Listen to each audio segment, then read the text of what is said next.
가정뿐 아니라 마을에서도 아이들이 없으면 웃을 일이 없고, 또 나라도 마찬가지죠. 교회에서도 마찬가지입니다. 교회도 아이들이 없으면 웃을 일이 없고, 또 교회에서는 또 새가족들이 없으면 웃을 일이 없죠. 아이가 없으면 그 나라에는 미래가 없습니다. 전문가들의 분석에 따르면 2100년도가 되면 대한민국 인구가 1800만 명이 된다고 합니다. 지금보다 반토막도 더 되는, 그렇게 인구가 급격하게 줄게 되는 상황이 되는 것이죠. 그래서 지방 소멸을 걱정하고, 인구 소멸을 걱정하고, 또 과연 세금은 누가 낼 것인가, 이런 걱정도 하고요. 국가가 지속 가능한가를 고민하고, 그런 고민을 가지고 연구하고 대처 방안을 마련하고 있습니다. 그렇다면 교회는 어떨까요? 국가도 소멸을 걱정하고 또 지방 정부도 소멸을 걱정하는데, 교회는 어떨까요? 해마다 문 닫는 교회가 수두룩하지요. 개척하는 교회가 자립교회가 되는 일은 하늘의 별 따기입니다. 그리고 성도 없는 교회의 목회자는 교회 문을 닫든지 아니면 이중직 목회를 통해서 텅 빈 예배당을 바라보면서 설교하기도 합니다. 우리 주곡교회가 터잡은 주곡리는 어떤지 한번 돌아보면, 주곡리는 전 잘 모르지만 또 들은 얘기, 또 사진 본 바에 의하면 옛날에는 아이들도 상당히 많았고 여기 계신 어르신들은 다 젊으셨죠. 그런데 시간이 지나면서 아이들은 자라서 도시로 떠나가고, 어르신들, 그 젊은 부모 세대들은 이제 어르신들 나이 들어서 또 돌아가시는 분들도 많이 계십니다. 이럴 때 목회자는 교회의 지속 가능성을 묻지 않을 수가 없습니다. 이 교회가 지속 가능한가? 라는 물음을 던지게 됩니다. 이 물음에 대한 지극히 현실적인 대답은 지속할 수 없다라는 것이 되겠죠. 이게 현실적인 대답입니다. 이 마을의 현실만 보면 당장 돌아가시는 분도 계시고 또 빈집도 늘어나고 이런 것들을 볼 수가 있기 때문입니다. 그런데 어떻게 우리 교회가 존속하고 있고, 또 어떻게 재작년보다 작년이 나을 수 있었으며 어떻게 작년보다 올해가 더 나을 것이다 라는 기대를 가지고 열심히 달려갈 수 있을까요? 어떻게 그것이 가능할까요? 제일 먼저는 교회를 세우시고 어떤 일이 있든지 또 무슨 일을 만나든지 흔들리지 않고 오직 교회를 위해서 또 주님을 위해서 살아오시면서 교회를 지키고 계신 우리 장로님과 우리 어르신들, 이분들 덕이 아닐까, 이런 생각을 합니다. 우리 주곡교회가 이분들 아니었으면 어떻게 됐을까 생각하면 아찔하죠. 자, 우리 어르신들께 감사의 박수 한번 올려드릴까요? 네, 감사합니다. 그 다음으로는 어르신들 이후에 교회에 등록한, 지금은 우리 세 가족이 아니라 한 가족이 되신 세 가족들이죠. 이분들이 심지어 이 마을에 살고 계시지도 않는 그런 분들이십니다. 그런데 어떻게 이분들이 우리 교회에 나오시게 됐을까요? 이것은 사람의 말로 설명할 수가 없는 것이죠. 하나님께서 하셨구나라고 밖에 설명할 수가 없습니다. 세상에 교회가 얼마나 많은데, 수많은 교회가 있는데 이분들이 여기에 앉아 계시다라는 것은 그것만으로도 감사해야 할, 이분들에게도 감사할 일이지만 하나님께 감사해야 할 일인 것입니다. 뒤늦게 한 가족 되신 성도님께도 감사의 박수 한번 보내드릴까요? 네, 감사합니다. 이렇듯 교회는 서로가 서로를 귀하게 여기고 존중하고 감사해야 하는 것이고, 이제는 서로가 아니라 함께가 돼야 되는 것이고요. 그 사람들이 아니라 우리가 돼야 하는 줄로 믿습니다. 오늘 성찬 예식을 거행하게 되는데, 교회는 코이노니아, 즉 교제를 통해서도 한 몸, 한 가정을 이루어 가지만, 또 교회는 성찬을 통해서 주님의 몸을 나누고 피를 함께 나누면서 한 몸 공동체인 것을 확인했습니다. 우리가 성찬에 임한다는 것은 주님과 나의 수직적인 관계의 화평을 이루는 것뿐 아니라 나와 형제자매 간의 수평적인 화평을 위한 것이기도 합니다. 그렇게 한 몸 이루어 갈 때 소망이 있는 줄로 믿습니다. 그래도 여전히 교회가 처한 현실은 아까 말씀드린 것 같이 어렵습니다. 이런 상황 속에서도 교회가 부흥했고 또 부흥할 것이고, 또 하나님께서 우리 교회를 들어서 마을 구원과 또 민족 구원의 도구로 사용하실 것인데, 오늘 우리는 그 비결이 무엇인지 살펴봐야 되겠죠. 아니, 하나님께서 부흥케 하시고 우리 교회를 도구로 사용하신다. 그 비결이 무엇일까요? 그것은 단도직입적으로 말씀드립니다. 교회에서 세상에서는 볼 수도 없고 들을 수도 없는 이야기들이 들릴 때 부흥의 역사가 일어나는 줄로 믿습니다. 세상에서 보고 듣는 이야기들, 그 이야기들이 뻔한 이야기들이 교회에 고스란히 다 담겨 있으면요, 세상하고 교회는 다르지 않아요. 부흥이라는 것은 있을 수가 없습니다. 우리가 그들과 다를 때, 그들과 구별될 때, 즉 거룩하게 구별되어서 뭔가 다른 그 이야기들이 들리기 시작할 때 교회 부흥의 역사가 있는 줄로 믿습니다. 예를 들면 원수를 사랑하는 것 같은 일이죠. 원수 사랑에 대해서 오늘 말씀을 읽었습니다. 이것은 너무나 어려운 일이고 또 큰 마음을 먹어야만 할 수 있는 일입니다. 생각해 보세요. 여러분 머릿속에 원수 한 명쯤 다 있으시죠? 그 사람 얼굴 떠올리시면 떠올리고 싶지도 않지만 떠올려 보면 도무지 그 사람에게 사랑, 화해, 용서 이런 단어를 연결시킬 수 없는 그런 인물이 한 명쯤은 다 있으실 겁니다. 그러니 이게 얼마나 어려운 일입니까? 도무지 할 수 없는 정말 큰 마음을 먹어야만 할 수 있는 일, 그것이 원수 사랑이죠. 그래서 우리는 그 큰 마음을 믿음이라고 합니다. 교회에서는요, 그 믿음으로 원수 사랑하는 거예요. 큰 마음 먹어야 되는데 그게 믿음이에요. 그 큰 마음 먹을 수 없으면, 그 믿음이 없으면 세상 사람하고 뭐가 다르겠습니까? 그렇다면 예수님은 왜 이런 어려운 일, 도무지 할 수 없는 일, 그리고 어차피 하지도 않을 일, 여러분 어차피 안 하실 거죠? 하실 거예요? 제가 너무 넘겨짚었나요? 어차피 하지도 않을 그 일을 왜 하라고 하신 것일까요? 첫째, 해야 하기 때문입니다. 하나님의 말씀이기 때문에 우리는 그 말씀에 순종해서 해야 하는 것이죠. 하나님께서 하라고 하시는 일이기 때문에 우리는 합니다. 내 뜻으로 살아가는 사람들이 아니죠. 성도는 내 뜻으로 살아가는 사람이 아닙니다. 그리고 원수 사랑은요, 도무지 내 뜻이 아니에요. 하나님의 뜻입니다. 근데 하나님의 뜻으로 살겠다고 결단한 우리들이 해야 하는 일이기 때문에 예수님께서는 하라고 하시는 것이죠.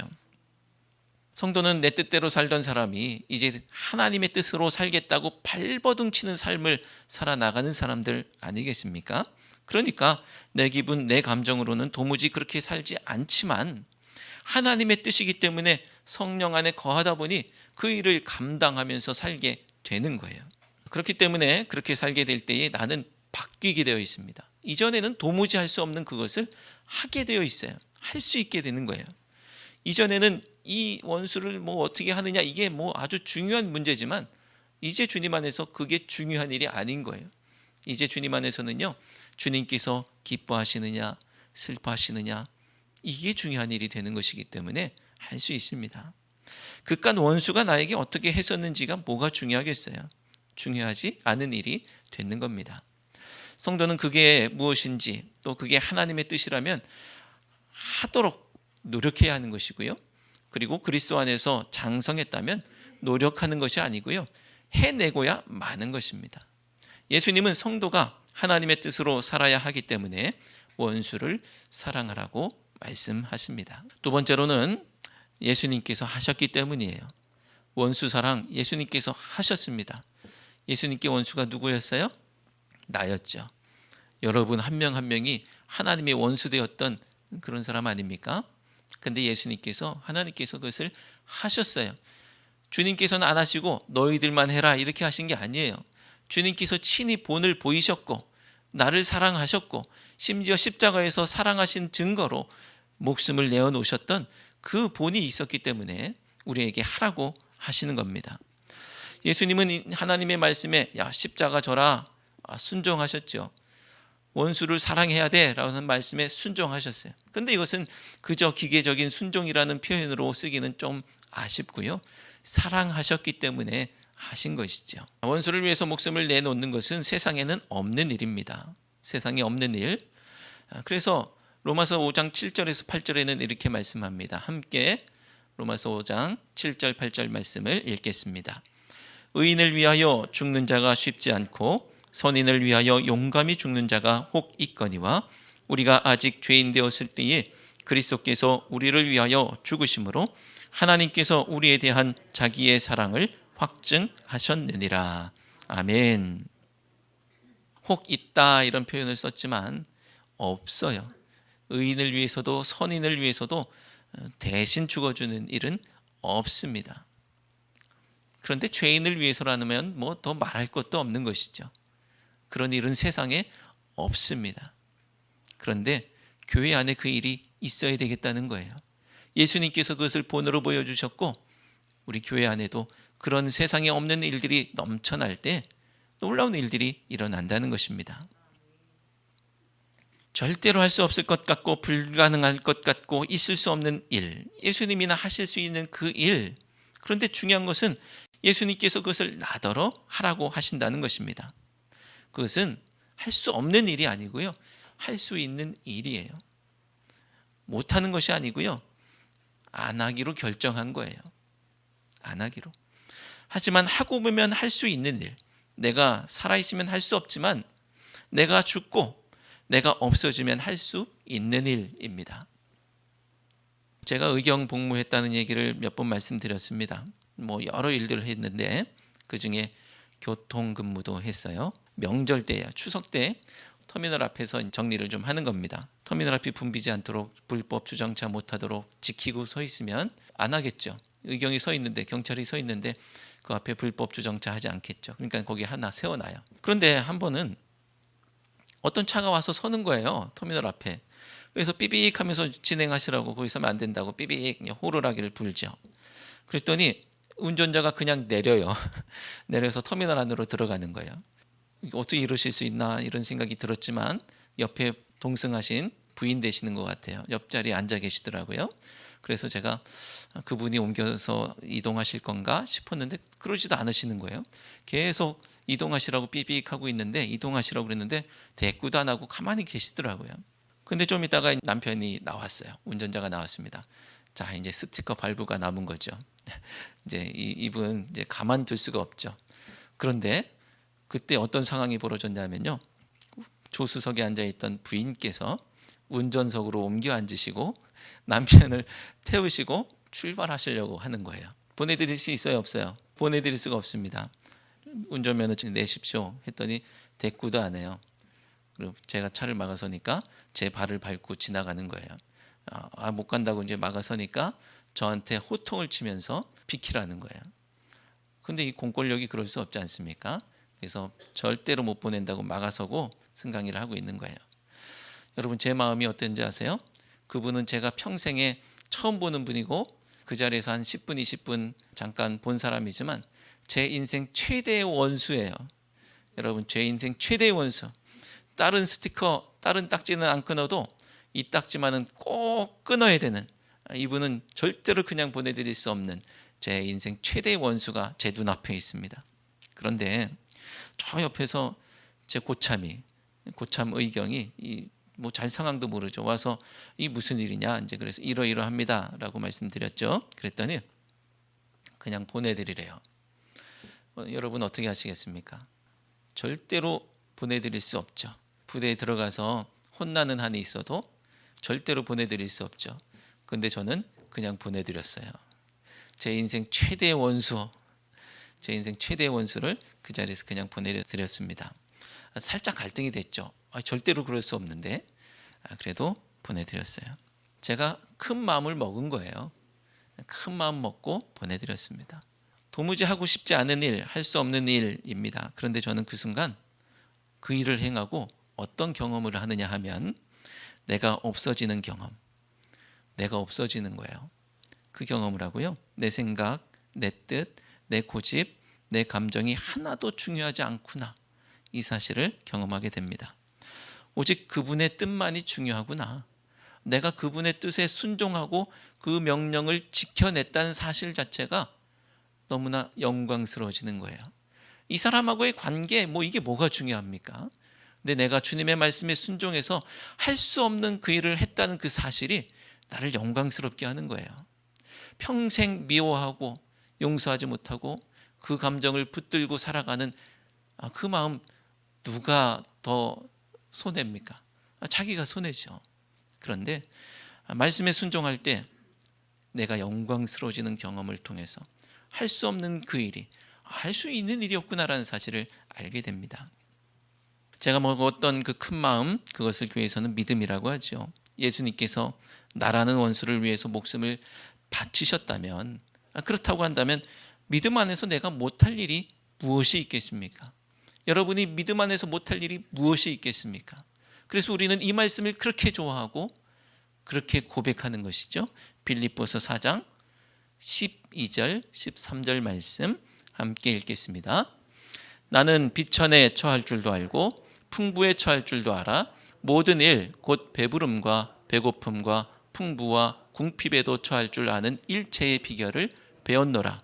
내게 능력 주시는 자 안에서 내가 모든 것을 할 수 있느니라. 아멘. 여러분, 우리 태필린 복음 선포하다 보면 13절 말씀이 나와요. 그런데 이 말씀을 우리가 슈퍼맨 능력같이 생각할 때가 있죠.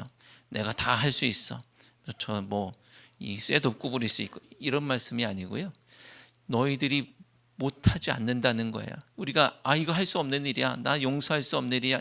이 세상에서는 도무지 없는 그 일, 나도 못하지, 이게 아니고 너희들 할 수 있다는 거예요. 능력 주시는 주님 안에서 내가 어떤 상황에도 못 처하겠느냐고 묻고 계시는 겁니다. 해야 한다는 것이고 할 수 있다는 거예요. 모든 것을 할 수 있다고 하는데 왜 원수 사랑만은 못하겠습니까?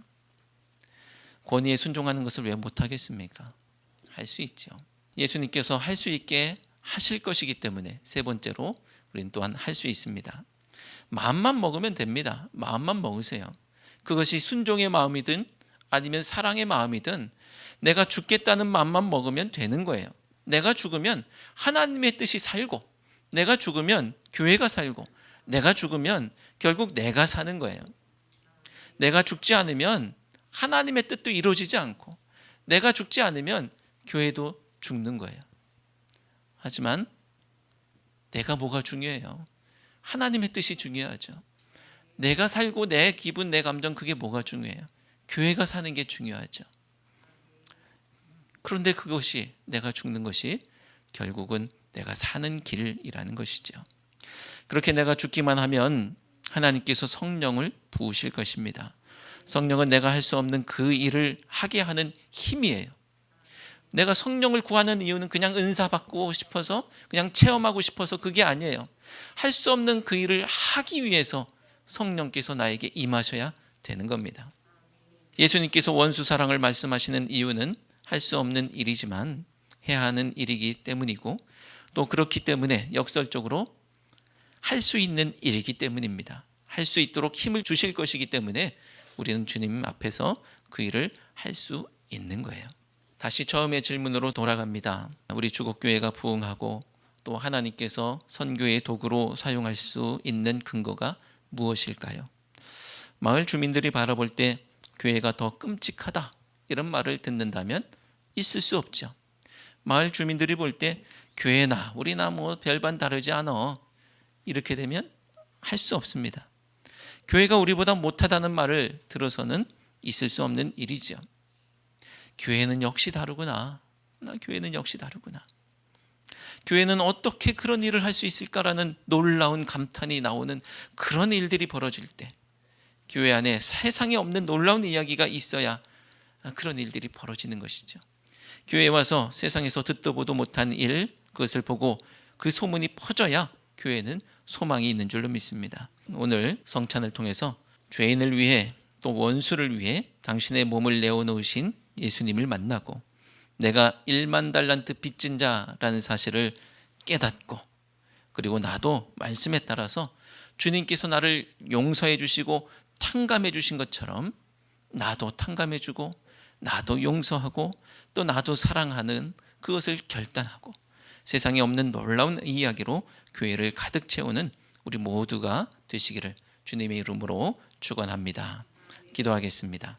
하나님, 하나님의 뜻을 외면하고 저희 멋대로 살아 하나님과 원수되었던 저희마저 사랑하사 예수 그리스도 십자가의 은혜로 구원하시니 감사합니다.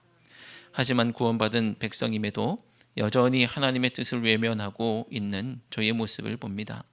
주님께서 말씀하셨고 친히 본을 보이셨듯 저희도 원수마저 사랑하며 살기 원합니다. 할 수 있도록 주님의 뜻으로 가득 채우시고 성령으로 충만하게 하옵소서. 저희가 없어지고 죽을 때 교회가 살고 생명 역사가 일어난다는 사실을 기억하고 세상에 없는 놀라운 이야기로 채워나가게 하옵소서. 예수님의 이름으로 기도드립니다. 아멘.